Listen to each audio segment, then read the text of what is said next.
It's late at night at this political meeting in Santa Cruz.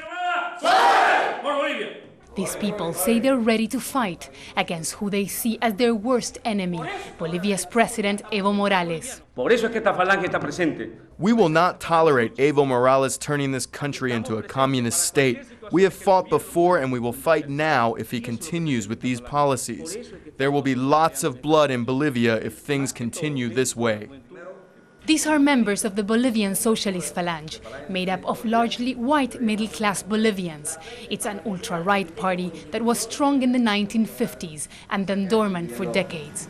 But now they're back. They say Morales has gone too far by trying to push through constitutional reforms, which would empower the indigenous majority. A civil war in Bolivia may seem unthinkable right now, but in Santa Cruz, an anti-Morales stronghold, the resurfacing of groups like this one reflect the alarm among the white elite. Evo Morales' reforms are popular among his fellow Indians, but here they're perceived as a direct threat. Up in these mountains, miles away from the lowlands of Santa Cruz, this group of Indian leaders are promising to defend Evo Morales. Brothers, says this man, this is our time to defend what we have achieved. We have been ignored for years and our president needs us, even if it takes us to shed blood.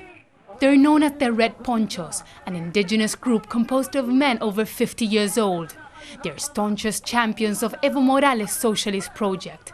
They promise to defend with blood their leaders' reforms. In this ceremony, 2 dogs representing the opposition from Santa Cruz are decapitated to illustrate the point.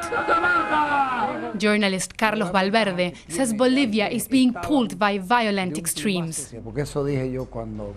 I was happy when Morales was elected. I thank democracy.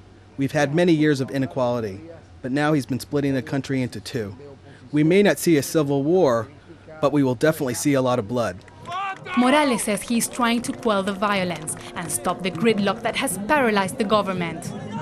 He's also called for a referendum to let people decide if he should continue as president and challenged government opposition leaders to do the same.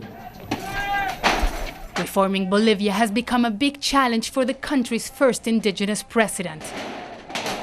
But his biggest challenge seems to be keeping Bolivia from falling apart. Teresa, Al Jazeera, Santa Cruz, Bolivia.